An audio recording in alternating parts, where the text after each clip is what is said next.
just like a little block and release play. DK threw a great block that I went back and saw, and Gino put it on me, and I just scored it. What was the key for you guys as a team to just kind of stay composed after that? Was just such a weird sequence there in the second quarter. Yeah, I think just chipping away.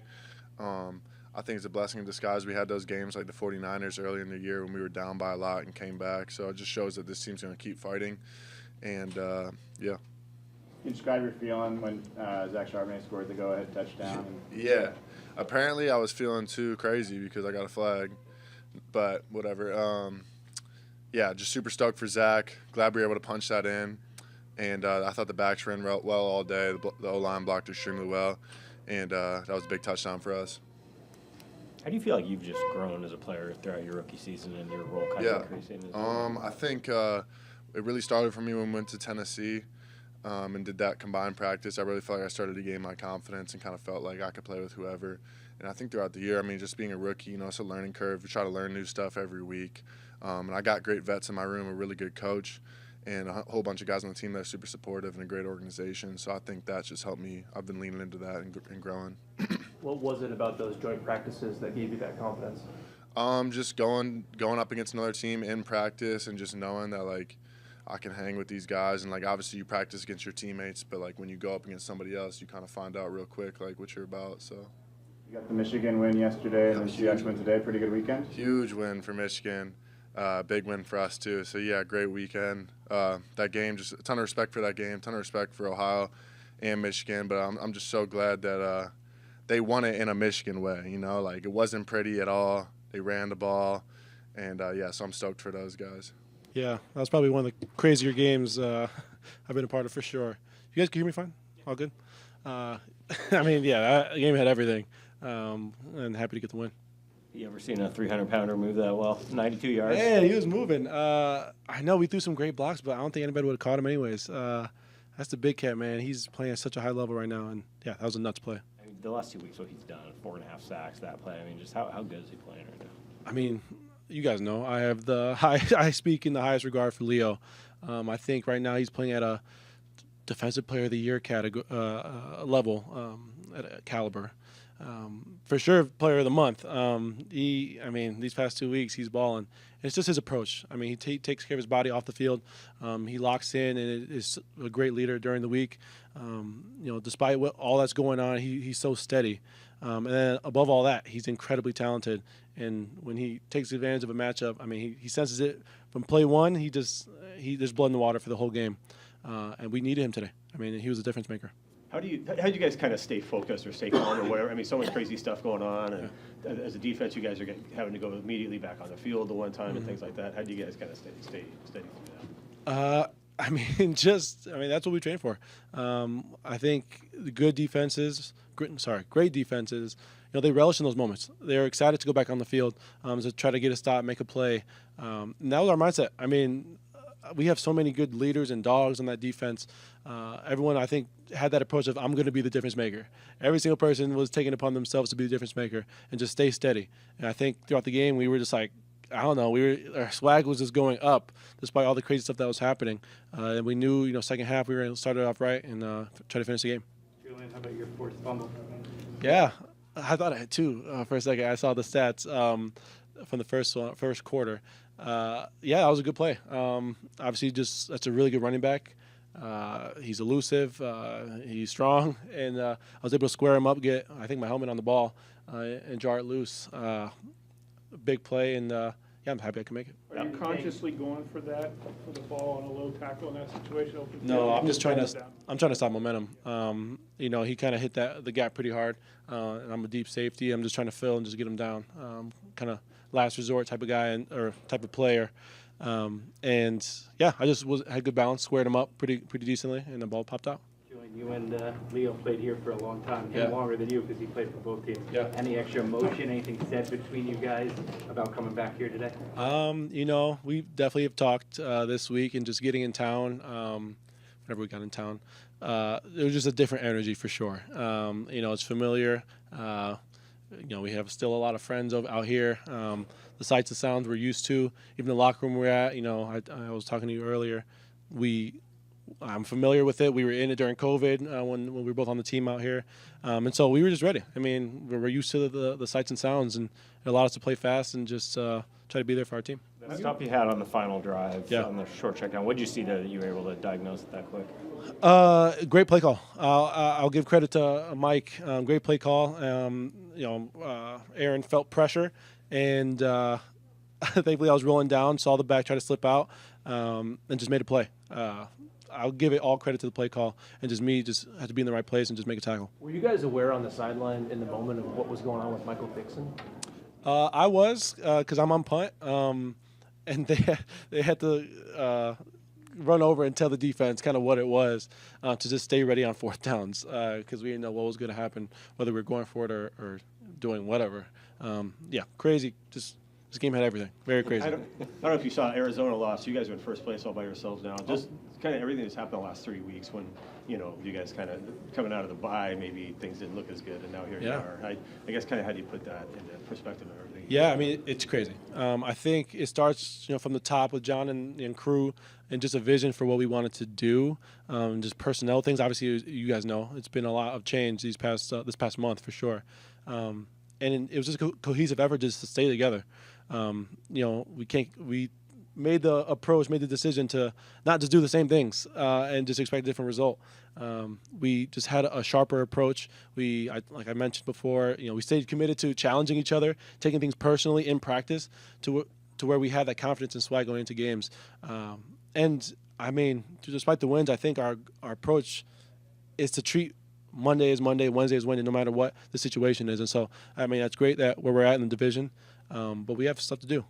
Arizona's a solid team, and they're gonna try to get one back on us next week. And so, same approach, attack mentality. That's our mindset. What does it do for your defense when you have three safeties out there who can all kind of do different things, play different spots? It's huge. I mean, I'm very grateful to be part of this safety unit. Obviously, they look to me as kind of a leader and just kind of that mental, that mental tip of the spear for everything. But Kobe's such a playmaker. You guys have seen it for years. Just gets the ball. Like, he's around the ball. He makes tackles. And then Ray, I mean, is just a baller. We need his swag, his energy, and just his physicality. And so all of us really complement each other. And I think it unlocks our defense to do more things with all of us on the field. On the 2nd and 10 play, just before Leonard's sack, when they dumped the ball up in the middle and you ran up and dropped him for no gain, can you talk about what you saw on that play? Yes. Oh, last series? So we were sending a pressure there. Rodgers can see all pressures and everything. And he ID'd it. The back slipped out, and I was just coming down the hill and just had to make a tackle, me and him, and just create a tackle for loss or a no gain. A great play call. Obviously, kind of baiting Rodgers into dump that down and just made a tackle. So you didn't get Defensive Player of the Week when your teammate had a pick six. You figured you'd just get the pick six yourself. Pretty much. I feel like I came out here today with a little bit of chip on my shoulder. Part of it is just still the energy from the team overall, treating every week like the playoffs since the bye week. So I feel like we've been really playing cohesive and having a lot of energy. And then, like I said, I feel like I came out here with a chip on my shoulder today. So. What else played into that? What's that? What else played into the chip on your shoulder? I just feel like I played really hard last week and had a really great game. And, I don't want to take away from what Kobe did at all. I'm really proud of him, really happy with where the defense is at overall. What really stood out to me last week, what was so cool is I feel like if Kobe didn't get it, there was probably like 2 or 3 other guys on our defense that could have gotten it. And that just makes me happy and proud of our defense. Even at halftime last game, we were pretty much talking crap to each other, like, hey, like, I got more tackles than you, like, who's going to be defense player of the game, like, stuff like that. So I feel like that's when you really have a good defense, when it's not about the offense, it's about us.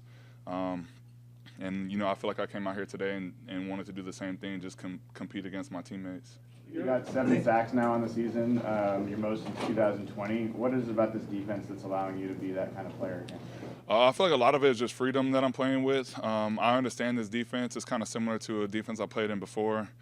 And then Mike and AD just have a lot of trust in me to call the games up front sometimes and have one-on-one rushes in situations where we kind of force a one-on-one almost. And I think overall just from experience and being a vet, I kind of took the pressure of like making plays off me, and you know, once I took the pressure off, it just allowed me to play fast and play free. Did you say that you actually are able to decide when there's a game up there up front? Yeah, there's times where, you know, AD is like kind of giving the defense in general the keys to pass rush if we see passing situations or certain fronts that they put us in. If we're in like certain fronts, I don't want to call out the names or anything like that, but certain fronts where we know where it's like a pass rushing situation, we're allowed to like call up the games and stuff like that. And a lot of times they give me the leeway on that. Your pick six, did you just think Rodgers didn't expect you in that place at that time? I mean, that's pretty much what that drop is meant to be. We have our technique is to like rush the touch. So I rush the guard. As soon as I get hands on him, he thinks I'm coming. And then last second, I like pop out, and the ball just happened to be in arm's reach, and I just pretty much stuck my arm out, poked it out, and I got a lucky bounce. It went straight up in the air and gave me time to catch it.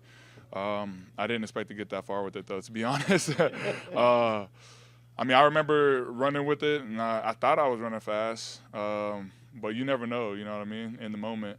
But all my teammates were hyping me up, saying I was moving on the sideline, and you know, I looked to my left and right, and once I crossed the 50, I was actually looking to pitch it to somebody. But I seen Spoon and, you know, my whole defense, the whole cavalry, pretty much running down the field, and they were almost more excited for me to get that touchdown than myself, and that was awesome. How'd you feel by the end of it? I mean, I literally just laid down. Kobe came and, like, jumped on me and was, like, really excited for me, and as soon as he jumped on me, I was like, man, let's lay down, you know what I mean? I was, like, exhausted. I had to take a breather that next series.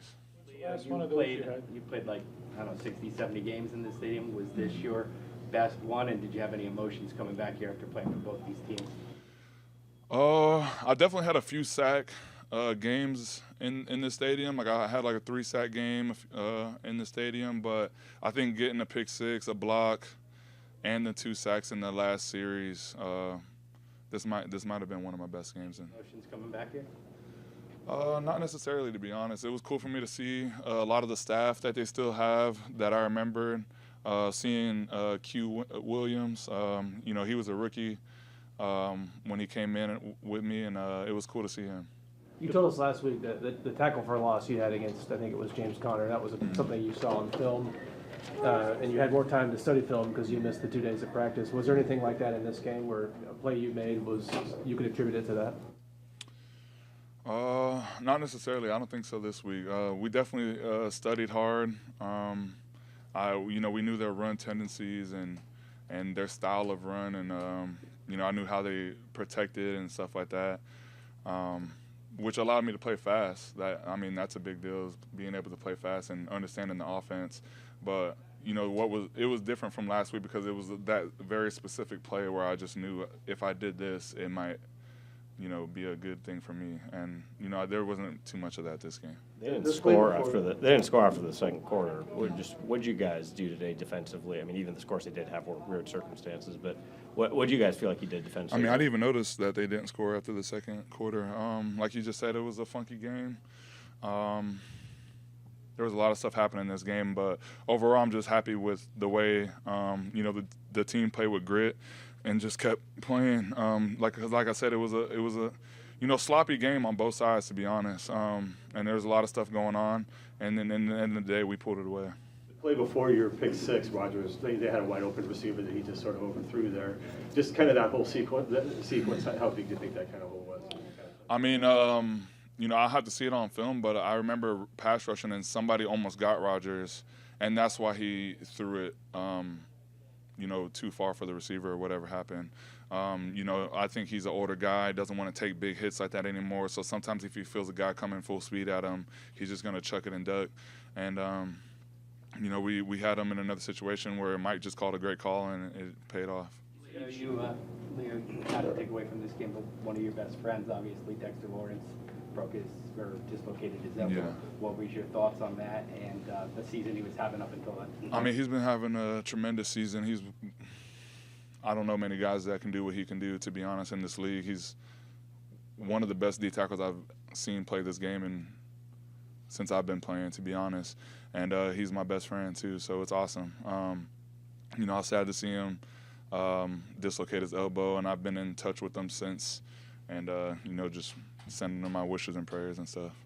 The way you're playing right now, where do you feel like that ranks among the best stretches you've had in your career? I mean, I think it's up there. You know, I can't remember which season it was, but there was a season I had 11.5 sacks, and I think I won Defensive Player of the Week 2 or 3 times that year. So it's kind of close to that game, but I mean, to that season. But even that season, I don't think was as dominant as what I'm doing right now, just because I don't think necessarily the stats always say the full picture. And I think now, just being older, more mature, understanding understanding my strengths and understanding the offense more, just allows me to play fast. And I just feel like I got more grown man strength now. And I just feel like even when I'm not making a play, I just feel like I'm more dominant on the field. When's the last pick six length of the field you've had before? That was my first touchdown. But I did have 2 interceptions in college, and that was my second interception today. My first one was on Drew Brees. Are you aware that was apparently the longest pick six by a defensive lineman in NFL history? Really? I'm not aware of that. That's pretty awesome. History, baby. Somebody known for running fast. What'd you think of Leonard Williams on his return? He was going fast as hell. I remember just from my angle, like, just seeing him, like, catch it. And then at first, it seemed like he was about to go down. Somebody tried to tackle him. But then it seemed like once he seen it was a clear path, I told him he got to picking his knees up for real. And my track coach in high school, when we used to run the 400, he said, last stretch, you got to pick your knees up. So it was on that last stretch of that 400, and Leo just was going crazy. And I think it was like 90-yard touchdown. Yeah, 92. So he was sliding. I think he ran like 20 miles per hour. It said 17.5 officially, I think. Oh, snap. Oh, yeah, he's sliding. Yeah. Obvious point maybe, but just how big was that sequence? I mean, if they score there, it's a 3-possession game, and instead suddenly you guys are right back in it. Hell yeah, I mean, so you answered. I mean, just getting a stop right there, stopping momentum, and they were going until, to their territory. So, that's a high chance of scoring the ball. But we trust each other, and, as these weeks go by, it's a whole process. And this defense, we've been going through the whole process this whole season. And a game like this, it shows that, we're going to have to grind some. And today, that sequence right there was major and being part of our process. 2 games in a row that Leo's dominated. This time he got a pick six, but 4.5 sacks for the past 2 games to get the TFLs. What have you thought just about his contributions? Sure, he just in his mode, man. That's one of the guys that's one of the leaders on our team, and for him to keep killing it and to be on this streak right now, it's amazing, And he's been balling all season for real. But for a guy like him, a leader on our team, the ball is crazy because we look to him, and it shows that the culture for our defense is setting in for real. And as you can see, it seems like everybody on the defense is going out there buying in. It's 11 of us. You think it was 12. You like that 12.